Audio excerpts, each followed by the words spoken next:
दोस्तों, महाभारत के युद्ध में कौरवों की ओर से 11 अश्विनी सेना और पांडवों की ओर से 7 अश्विनी सेना ने भाग लिया था। यानी इस युद्ध में सभी महारथियों और सेनाओं को मिलाकर करीब 50 लाख से अधिक लोगों ने भाग लिया था। लेकिन यहाँ सवाल ये उठता है कि इतनी विशालकाय सेना के लिए युद्ध के दौरान भोजन कौन बनाता था और कैसे इन सब का प्रबंध होता था। और सबसे बड़ा सवाल यह है कि जब हर दिन हजारों लोग मर जाते थे तो शाम को किस हिसाब से खाना बनता था। आइए जानते हैं। महाभारत को हम सही मायने में विश्व का प्रथम विश्व युद्ध भी कह सकते हैं, क्योंकि उस समय शायद ही ऐसा कोई राज्य था जिसने इस युद्ध में भाग लिया था। उस काल में आर्यवर्त के समस्त राजा और कौरव अथवा पांडव के पक्ष में खड़े दिख रहे थे।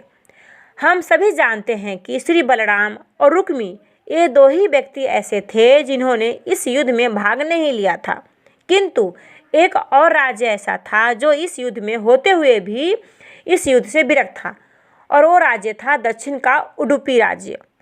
महाभारत में वर्णित कथा के अनुसार इस राज्य के राजा अपनी सेना के साथ कुरुक्षेत्र में पहुंचे थे। उन्होंने श्री कृष्ण से पूछा, हे माधव, दोनों ओर से जिसे देखो युद्ध के लिए आतुर दिख रहा है, किंतु क्या किसी ने ये सोचा है कि दोनों ओर से उपस्थित इतनी विशाल सेना के भोजन का प्रबंध कैसे होगा। इस पर भगवान श्री कृष्ण ने कहा, महाराज, आप बिल्कुल सही कह रहे हैं। आपकी इस बात से मुझे प्रतीत होता है कि आपके पास इसकी कोई योजना है। अगर ऐसा है तो कृपया बताएं। उसके बाद उडुपी नरेश ने कहा कि सत्य तो यह है कि भाइयों के बीच हो रहे इस युद्ध को मैं उचित नहीं मानता। इसी कारण इस युद्ध में भाग लेने की इच्छा मुझे नहीं है, किंतु ये युद्ध अब टाला भी नहीं जा सकता है। इस कारण मेरी यही इच्छा है कि मैं अपनी पूरी सेना के साथ यहाँ उपस्थित होकर समस्त सेना के लिए भोजन का प्रबंध करूं। राजा की बात सुनकर भगवान श्री कृष्ण ने कहा, आपका विचार उत्तम है। इस युद्ध में लगभग 50 लाख योद्धा भाग लेंगे, और अगर आप जैसा कुशल राजा उनके भोजन का प्रबंध देखेगा तो हम सभी उस ओर से बेफिक्र रहेंगे। वैसे भी मुझे पता है कि सागर जैसे विशाल सेना के लिए भोजन का प्रबंध करना आपके और भीमसेन के अतिरिक्त और किसी के लिए भी संभव नहीं है, किंतु भीमसेन इस युद्ध से विरक्त नहीं हो सकते। इसीलिए मेरी आपसे प्रार्थना है कि आप अपनी सेना सहित दोनों ओर की सेनाओं के भोजन का भार संभालिए। इसके बाद उडुपी के राजा ने सेना के भोजन का भार संभाला। पहले दिन उन्होंने उपस्थित सभी योद्धाओं के लिए भोजन का प्रबंध किया। उनकी कुशलता ऐसी थी कि दिन के अंत तक एक दाना भी अन्न का बर्बाद नहीं होता था। जैसे जैसे दिन निकलते गए योद्धाओं की संख्या भी कम होती गई। दोनों ओर के योद्धाओं ये देखकर हैरान हो जाते थे कि हर दिन के अंत तक उडुपी नरेश केवल उतने ही लोगों का भोजन बनवाते थे जितने वास्तव में उपस्थित रहते थे। किसी को समझ नहीं आ रहा था कि आखिर उन्होंने ऐसे कैसे किया, और उनको कैसे पता चल जाता था कि आज कितने योद्धा मृत्यु को प्राप्त हो गए, ताकि उस आधार पर भोजन की व्यवस्था करवा सके।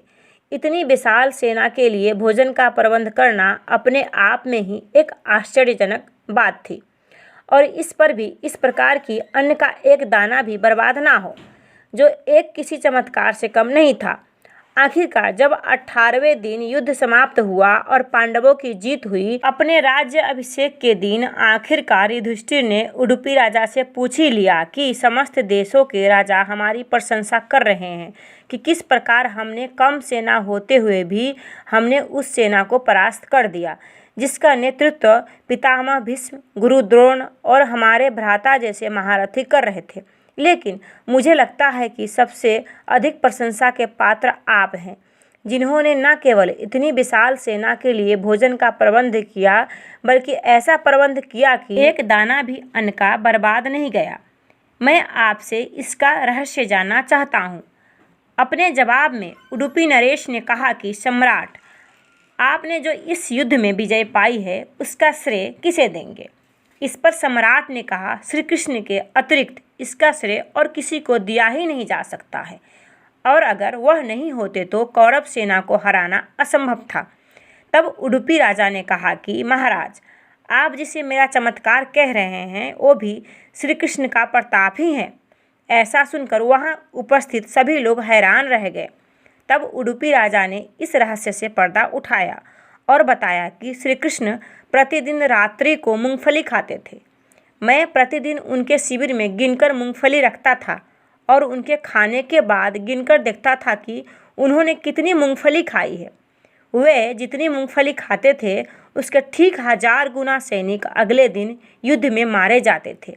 यदि वे 50 मूंगफली खाते थे तो मैं समझ जाता था कि अगले दिन 50,000 सैनिक युद्ध में मारे जाएंगे।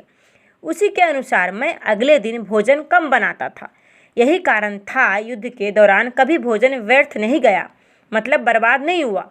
भगवान श्री कृष्ण के चमत्कार को सुनकर सभी उनके आगे नतमस्तक हो गए। यह कथा महाभारत के सबसे दुर्लभ कथाओं में से एक है। कर्नाटक के उडुपी जिले में स्थित कृष्ण मठ में यह कथा हमेशा सुनाई जाती है। ऐसा माना जाता है कि इस मठ की स्थापना उडुपी के सम्राट द्वारा ही करवाई गई थी, जिसे बाद में श्री माधव आचार्य ने आगे बढ़ाया है। दोस्तों, आप लोगों का इसके बारे में क्या राय है, प्लीज़ हमें कमेंट में ज़रूर बताइएगा। दोस्तों, वीडियो अच्छी लगी हो तो वीडियो को लाइक कीजिएगा और अपने दोस्तों के साथ शेयर कीजिएगा। और आगे भी इसी प्रकार के वीडियोस देखने के लिए हमारे चैनल वर्ल्ड नॉलेज हिंदी को प्लीज़ सब्सक्राइब कर लीजिएगा।